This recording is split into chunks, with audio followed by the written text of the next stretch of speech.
guys having a good time? Despite the crushing disappointment when I wasn't Mitch Pileggi. Sorry. My name is Floyd. I'm going to be the moderator for this Q&A session. And I was just getting to know the guest backstage. He's a lovely man. He's so nice. It's seriously heartwarming. And I'm very excited to welcome Mitch Pileggi to the Halcon stage.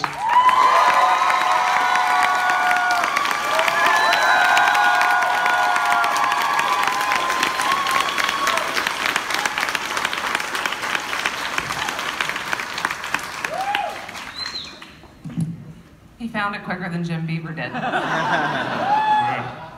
done. Jim, you know. How y'all doing? Back in Halifax, I was here in March doing a movie, shooting a movie called Polaroid that's coming out December 2nd, and at the time it was so friggin' cold. And I was like, why is this here? And everybody kept saying, oh, it gets really nice in the summer and in early fall, and I said, well, I'm coming back, and they said, well, you'll love it, and here it is. It's gorgeous outside. We got a beautiful, beautiful town here. Good for you. One of the things I like about you is, okay, well, only first of all, only one just thing. one. Everything else sucks. Just met. But you know when you try to, we all have normie friends, right? Like friends, family, they're not geeks, and you start talking about something, they're like, right. It's like, doesn't make any sense. I can impress anyone in my life by telling them I'm on stage with you, because obviously X-Files, for which crosses the barrier of geek and normie to some extent. But I can tell my husband you were on Sons of Anarchy, and he's impressed. I can tell my best friend you were on Grey's, and I can tell my mom you were on SVU, and she's like dead. It's great. It's great. So I get so many bragging rights. I've been very, very fortunate in my career to have been able to be on so many wonderful shows. So it's a blessing. Well, the way this is going to work, see, we got people lining up here or what? We going to line up? We got to line up for questions. Yeah, no, that's okay. We can take a question. Can we get some assistance at the front as well? I can hear you. What's up?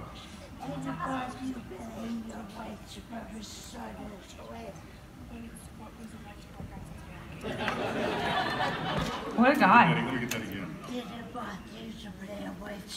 Oh yeah. To play a white supremacist on Sons was it was interesting. I was saying, I don't know if I told you or somebody earlier that at the end of the day they would ask me if I wanted to leave the tats on for the next day, because it takes a little time to put them on and take them off, and I was like, yeah, no, it's okay.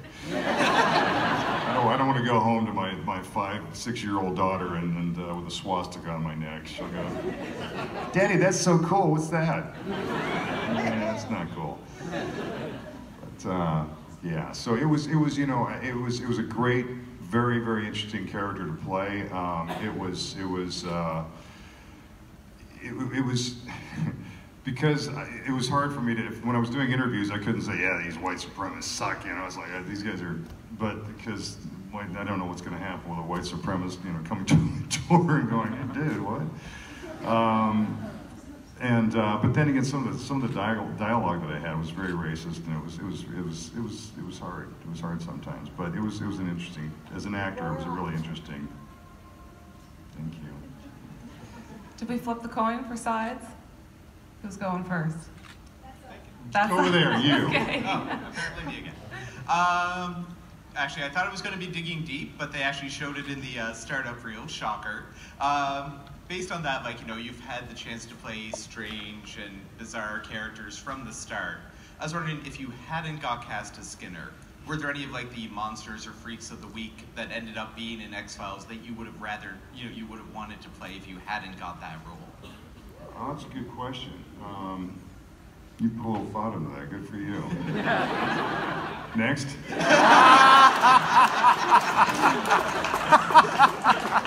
I'm sorry. There's a lot. And there's a lot of great characters on the show. Obviously.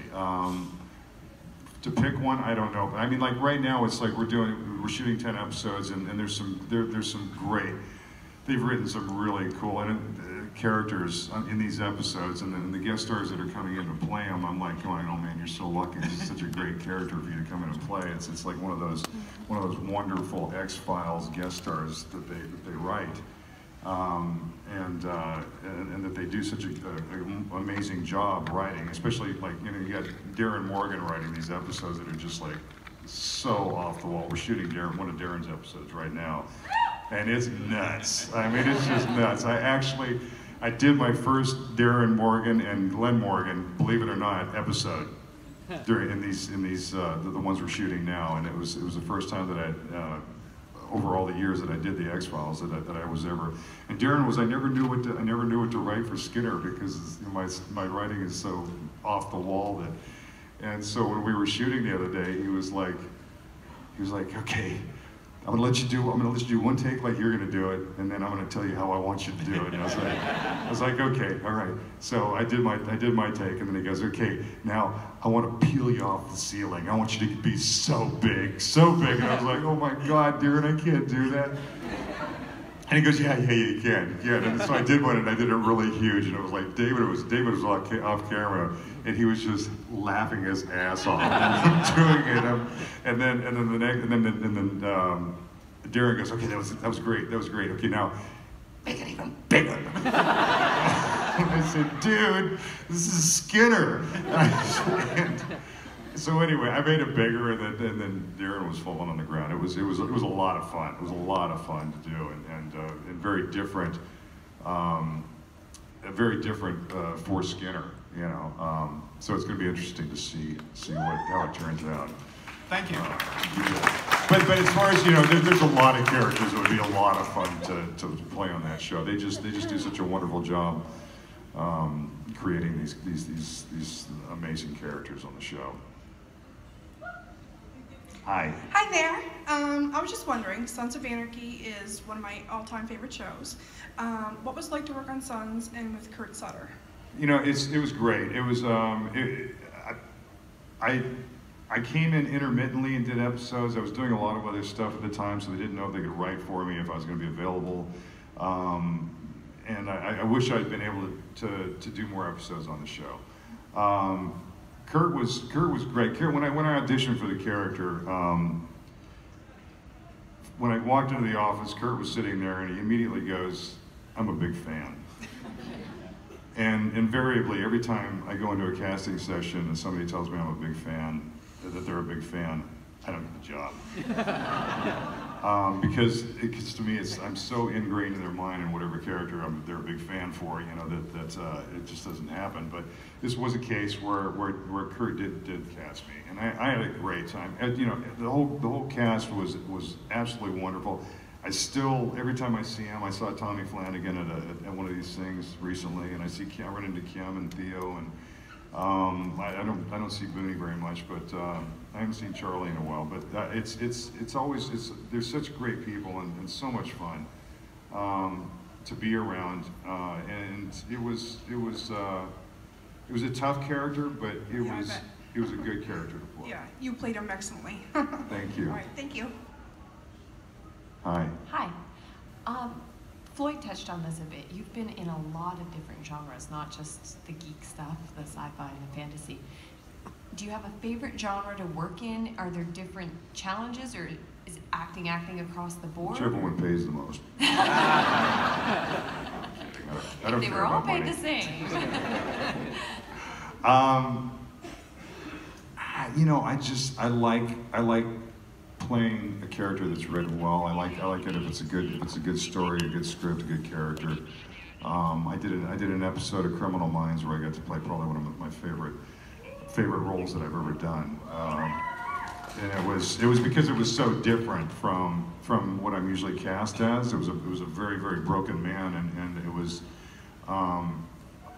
it's probably one of my favorite performances of my own. A lot of stuff that I've watched of myself, I'm like, okay, whatever, I've done that, I've seen it, But this cat was different, and it was, I'm very proud of that. Thank you. You bet. Hi. Am I really shiny? Do I need to like swap down? A squeegee from Shannon, backstage. a squeegee or dulling spray or something? Hi. Thank you. Hi. Hi, how are you? Hi. I was just wondering if, because the X-Files is so based off of like paranormal and supernatural stuff, I was wondering if you were a believer in that kind of Yes, yes, yes. I believe in paranormal activity. I believe in extraterrestrial existence. I believe in, unlike David and Chris, Chris wants to believe. And David's like, whatever. But I do. Do you? Yes. Oh, yes. How many people here do believe in extraterrestrial or believe in paranormal? That's why you're here. Good for you. Okay. You bet. Hi. Well, first of all, thank you for being here. Second of all, when you're preparing to reprise a role like Skinner that you haven't played for 10 plus years, do you prepare any differently? You know what? Skinner's so ingrained in me. You know, it's thank you. Well, thank you. I don't know. Should I say that? You know, it's like when we did the last six. The first scene that I had was with David walking into his office when he kicked the poster and tore it. And I was like, I don't know if you guys have seen that. There's a clip of David kicking the poster, and you can hear me in the background. Millions of fans are screaming.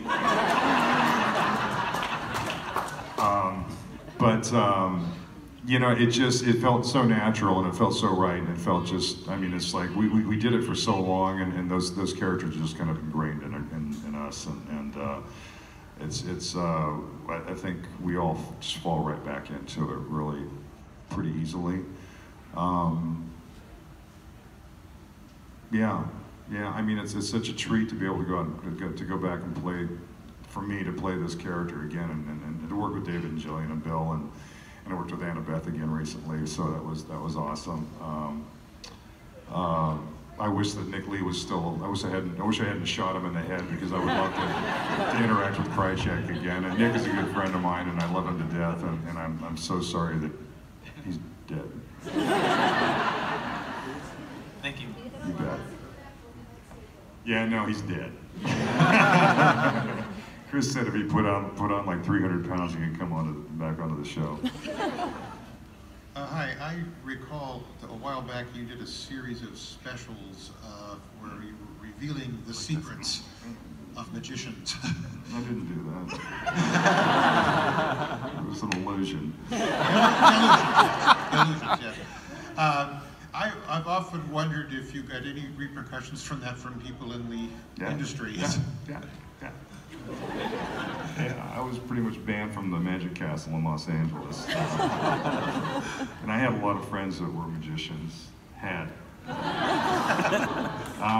No, you know what, to be quite honest, I had a lot of reaction from magicians that a lot of those things were, those gags were just, they were old, and they had been done a million times. Everybody knew how they were done, and they were just, you know, and so a lot of magicians were like, it's not that big a deal, and a lot of them, it actually forced them to come up with new stuff. So they kind of liked that aspect of it, you know. I mean, yeah, there were a few that were kind of torqued about it, but Fox just threw a lot of money at me to do that. You know, and I was like, okay. But people ask me the dialogue about the magician's assistants. I wasn't making that stuff up. That was all written. Somebody else had written it, and I was just playing a character, it was really creepy stuff, you know, and it was lecherous, and they were really pretty though. Yeah, thank you. You bet. Hi, first and foremost, thank you so much for coming, really appreciate it. Thank you. X-Files is amazing, and I really think of Skinner as like the backbone of the X-Files. Anyone else think so? But I actually I love you. I did really want to quick quickly ask about Polaroid because I'm a huge horror fan too. And you filmed that recently, like you said, here. So what was that experience like filming a horror film, and what was your role like in it? The one that we did here? Yeah. It was really cold.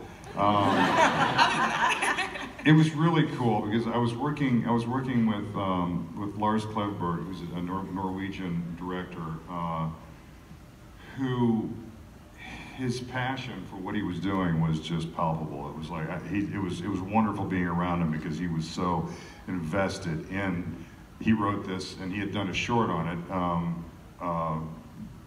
which the Weinstein Company saw and decided to let's make a movie out of this because it was good. And I hope that the movie is as good as what he did with the short. You know, I was working with a bunch of kids that were just killer. I mean, they were so good, and they were so. I was working with this little English girl that just I couldn't believe that she was English because I kept trying to because she had the best American accent that I've ever heard from an English person, and I kept trying to get her to break and go into an English accent. You know, she goes, I can't, don't make me do that. Please don't ask me to do that. If I start talking with my real accent, then my character's destroyed. Come on. But she was very sweet and just very good. It was a really, really amazing young cast, and it was fun to be able to work with them. And there's a pretty crazy. I can't say. There's some crazy stuff. I think it's really good. I'm fingers crossed it's good. I can't wait. Thank you so much. Yeah, I hope you enjoy it. Hi. Yeah, I'm looking forward to Polaroid too. I can't wait. I'm a big fan. I don't know if you can see my shirt, but I don't have my glasses on. I can't see. And I do wear glasses. It's an X-Files shirt. Okay. I was just wondering, do you have a favorite X-Files episode and why? I got a couple. Home is one of my favorites. And the lady, I don't know if you all remember the lady under the bed. Yes. The mother. She just did an episode playing a character that is from what I understand, it's a tour de force performance. I understand she's absolutely amazing, and it's actually performances. But Home is one of my favorites because it's so sick. I liked Clyde Bruckman's Final Repose with Peter Boyle. I thought he was just brilliant in that. There's a lot of them, and you know it's funny because I didn't watch the show for years and years and years, and recently I went back and watched a couple episodes, and I was like, oh man, this was for somebody who was in it even. I was like, this was such a good show. It really was good. It really holds up, and that's evident in the fact that when I'm doing these things, I'm meeting kids that are like 10 years old now who are watching the show, and that's 25 years later. That's pretty amazing, you know, to have that happen. So it's for me it's something. It fills me up that I was part of something so special as that. Yeah, for sure. Thanks a lot. Are you going to be at the soiree tonight? I'm going to soiree it up, baby. You'll see you there. Thanks. Yeah. I don't dance, but I don't drink. So my question is actually about Dallas. And I'm just wondering what it was like to come into a reboot of a show that has so much history with a cast that has worked together for so long. And you'd been in the original for a couple episodes, but you came back as a different character. So I'm just wondering kind of what that was like. It was awesome. I had so much fun playing Harris Ryland on that show, and I got to work with Judith Light as my mother, who's 3 years older than I am. We were trying to play it off that she had a shitload of plastic surgery to make her look so young. But it was so much fun. I got to work with Larry on 4 episodes in the original run of the show, the last season, and that's when I was a very, very young actor and really didn't know a whole lot about what I was doing. And so to be able to be on a set with somebody like Larry Hagman and watch him work and learn from someone like him was a pretty awesome experience. We had, just a quick story. We were doing a scene, and the director was talking. Was talking to Larry and myself, There's a scene between he and I. And so Larry's standing there, and the director's talking to me, telling me what to, it was my coverage. And so anyway, the director walks away, and Larry's standing there, and he looks at me and he goes, he could tell I was a little nervous. And he goes, "Don't worry about it, it's gonna be on me."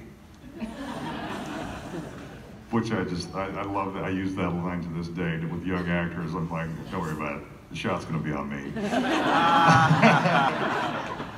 But I thought it was brilliant. But when I came back to do Dallas again, when I living, because I lived in Austin when they shot the original series, and I used to actually drive up to Dallas and do when they would shoot the exteriors, because they shot everything in all the interiors at the Lorimar lot in Los Angeles, but they would do the exteriors in Dallas, and I would drive up there and I would work background. I would work as an extra. And when I came, we started doing the new series. Linda Gray came up to me the first scene that I had with her. She came up, she goes, "We're so happy to have you on the show." And I said, "Darling, I used to stand behind you 25 years ago in crowd scenes." I said, "Go back and take a look. You're going to see me standing behind you." And she goes, "Oh my Lord." She was a doll. But I had so much fun. I had so much fun playing that, and we were really bummed that they pulled the plug on it. But it was new regime took over TNT and wanted to bring their own shows in. We had a good time. Did you like it? I loved it. So I watched the reruns growing up, so I was really excited when it had come back for the reboot. Yeah, well, it was great working with Patrick and Linda and that whole cast. It was. And Patrick Duffy got me to quit smoking. And I owe him so much for that, because to this day, man, I smell people smoking. I'm like, God, and he used to say that. He actually shamed me into smoking. He would say, "You stink. You smell bad." And I started going, "Yeah, I do, don't I?" And I asked my daughter, I said, and we were actually, after I quit, somebody that smokes walked in. "There's smokers in here, I'm sorry." She said, "You need to quit." I stink. But I said to my daughter, somebody walked by that had obviously just had a cigarette, and I turned to my daughter and I said, "Did I smell like that?" And she goes, "Yeah, Daddy, you did." And I'm like, "Baby, I'm so sorry." But she had to grow up around that, and anyway, I'm sorry, smokers. Thank you. It's good talking to you. Hello. Hi, how are you? Excellent. Good. I was wondering, when you were first cast as Skinner, did you know whether you were going to be a villain or an ally to the protagonist? I had no idea. I thought he was brought in as pretty much a roadblock to whatever Mulder and Scully were doing, especially since I had those scenes with CSM in my office, and he and I seemed to be in cahoots, and then I started seeing there was a little bit of shift in the writing, and I think they realized that Mulder and Scully needed an ally within the FBI to help them move forward in what they were doing, and I think that they had been looking for that in other actors that had played their superiors for whatever reason, whether the other actors weren't available to come back and do whatever, I don't know. But they decided to kind of turn him, and it happened. It especially happened. There was one scene in Skinner's office where cigarette smoking man is standing there and Mulder's standing there, and I realized that cigarette smoking man has been tapping his phones, doing stuff that goes against my grain, as Skinner's grain, as his morals and his ethics, is like that, because he's a very, very moral, very ethical man. And he toes the line for the most part, unless he's dealing with the redhead and the other cat. And at one point he realized that he was being manipulated by cigarette smoking man, and he goes, "Get the hell out of my office." The cigarette smoking man thought that I was saying it to Mulder, and then he realized that I was telling him to get out of my office, and that was it. And I think that was the beginning of a wonderful relationship. Thank you. Hi. Hi. This is a quick question about the Castle episode. your character that you played on Castle was basically pretending to be your character on X-Files. So I was just wondering, did someone say, do you know who we need for this role, or did you have to read? Rob Bowman was one of the executive producers. He was one of our, on Castle, and he was directing that episode, and he was also one of our executive producers and directors. He directed a lot of episodes of the X-Files. And I had developed a great relationship with him, and he asked me to come and do this, to do that character. It was just a small bit. It was a lot of fun. But I had been going to the set and just to hang out with Rob, and I was, the first time that I went, Nathan Fillion was over. He was standing over talking to some other people, and I had no idea, but Nathan was like a huge X-Files fan. And he was like standing there talking to some people, and he kind of was like, he kept like nervously looking over at me, you know. I was talking to Bowman, you know, and then he had to go make a change for the next scene, and he was leaving, and I thought, oh, I should go say hi. And I walked over to him, and he saw me walking towards him, and he immediately came running over towards him. You know, and we talked for a little bit, and I said, man, can you sign something for my daughter, because she's a big fan of the show? And he goes, we just got the new DVD from last season. It's in my trailer. I'll go get it and I'll sign it for you. He literally ran to his trailer and got this DVD and signed it for Sawyer, and then Sawyer went and hung out on the set with them for a while, and he was very sweet to her, but it was a lot of fun. I had a lot of fun playing that little bit. And it was and most of the crew on Castle was our X-Files crew. So for me to go on that set was like being home. Thank you. You bet.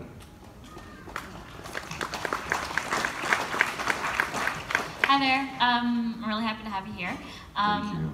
One of my favorite parts of the revival, and also like the second movie, I Want to Believe, was when you showed up, especially for I Want to Believe, because I was really thinking you were going to be in it.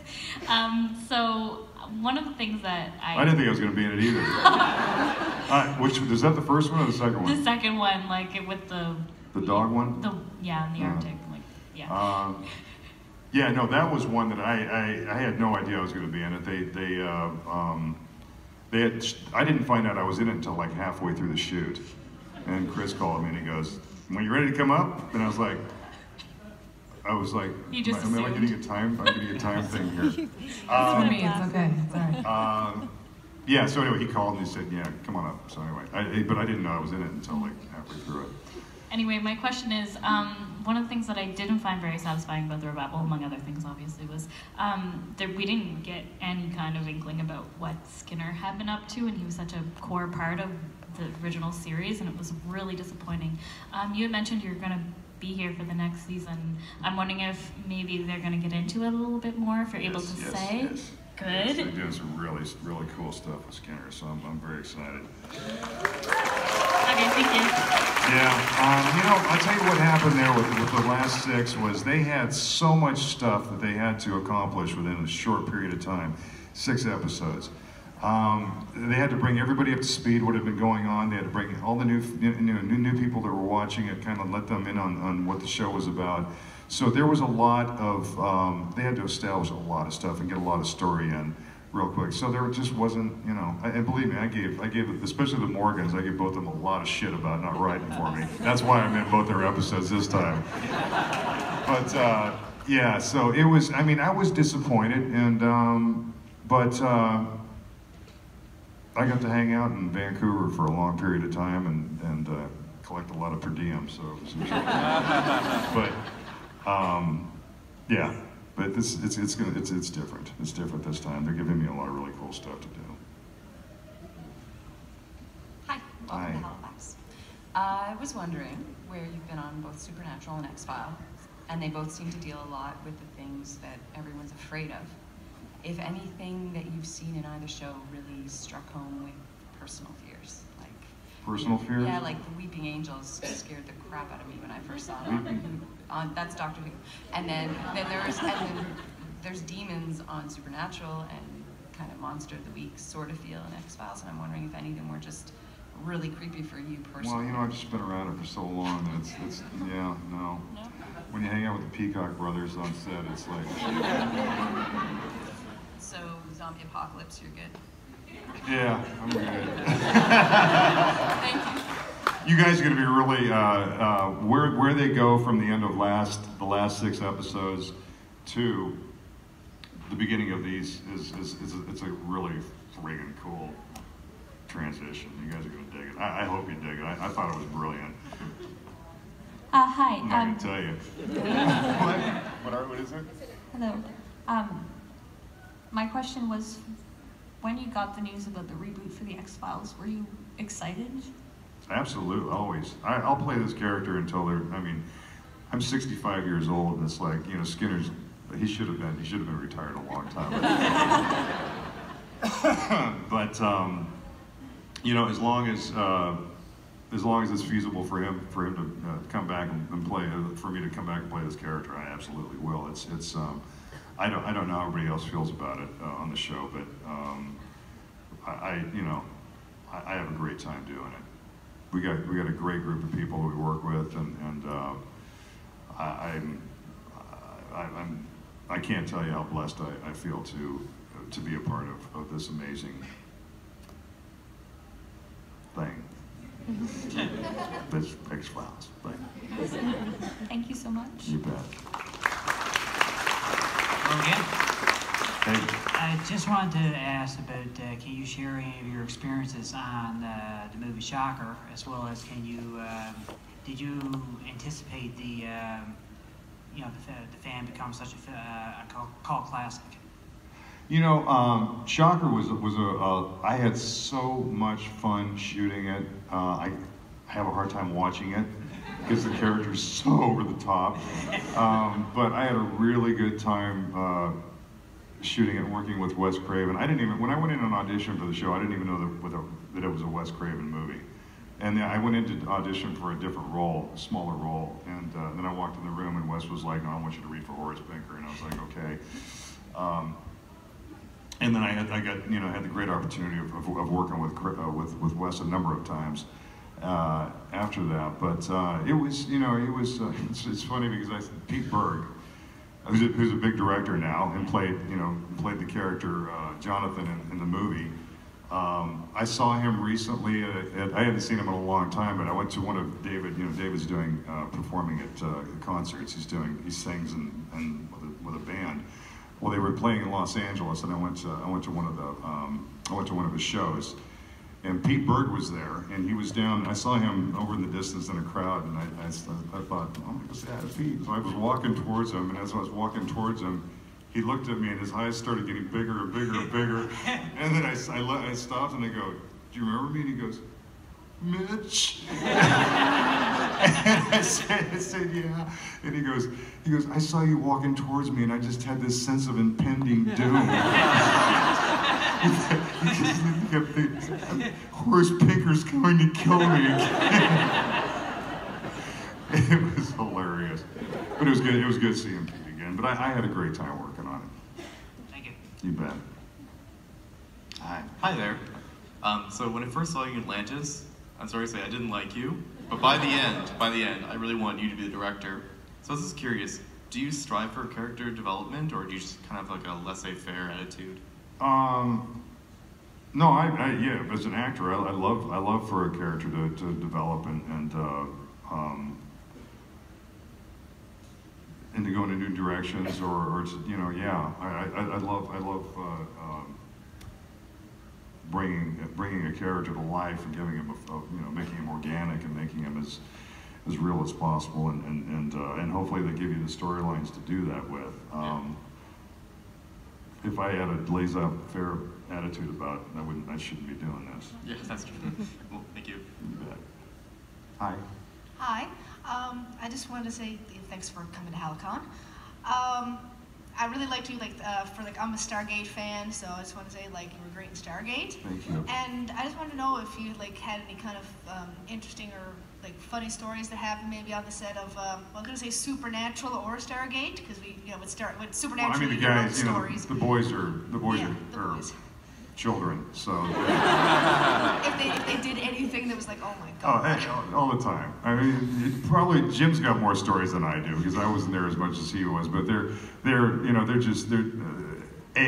two of the best people in the world. Jared and Jensen are there. And Misha, they're amazing, amazing people, the things that they do for other people, with everything that they have on their plate. But yeah, they're a lot of fun. They're so much fun. You know, Jared would, we were on set one day, and my wife and daughter were visiting. They were on set, and I was changing my shirt because I had blood on, and the blood had got in the shirt, and I was changing a shirt, and my wife's standing there, and she goes, "Honey, you look pretty good." And she goes, "Let's get Jared over here and have him take his shirt off." I said, "I want a divorce." But as we were leaving that day, we were in the van going back to the hotel, getting ready to leave the lot. Jared comes walking off the sound stage. He sees my wife and daughter in the car with me. He's got a T-shirt on. He walks towards the van, and he just goes. I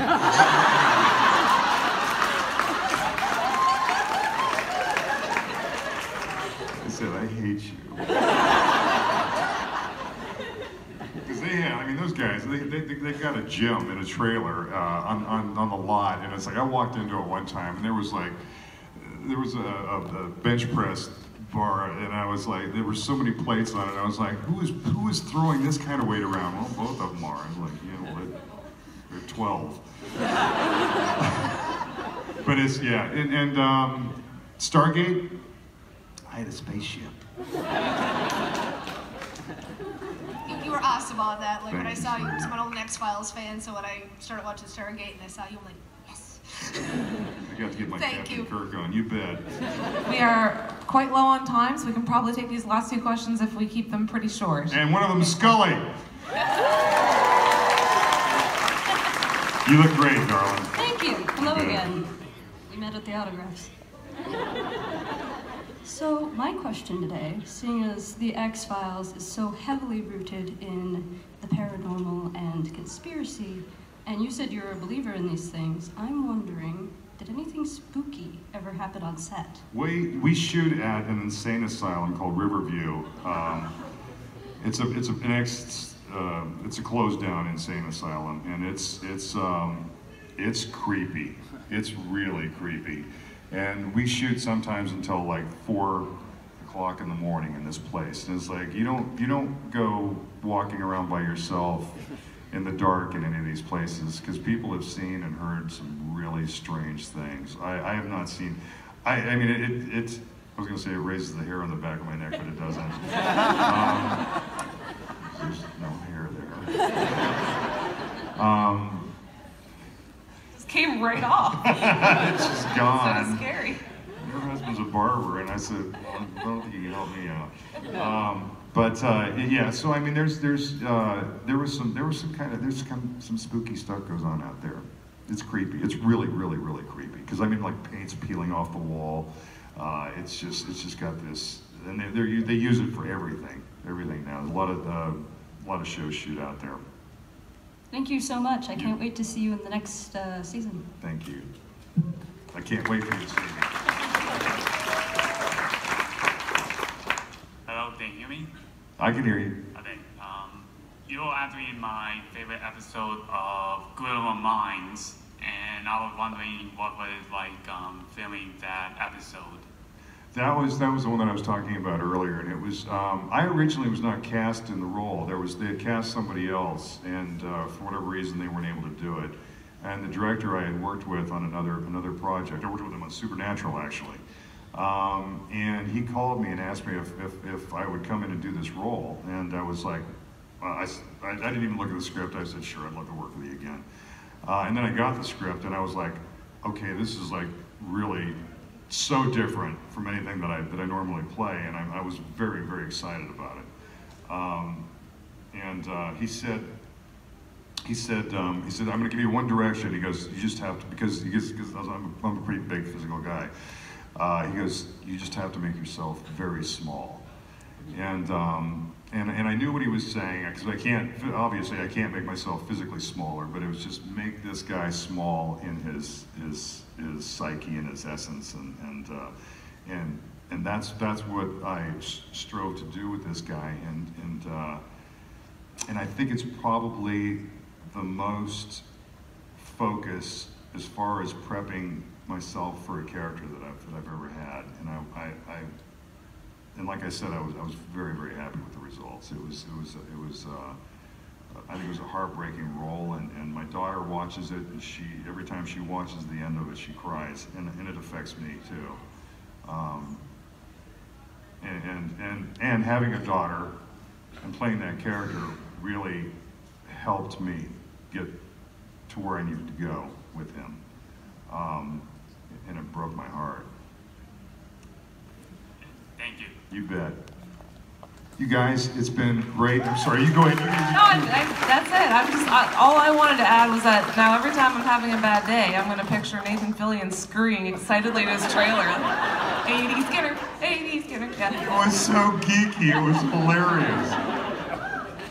It's the cutest thing I've ever pictured.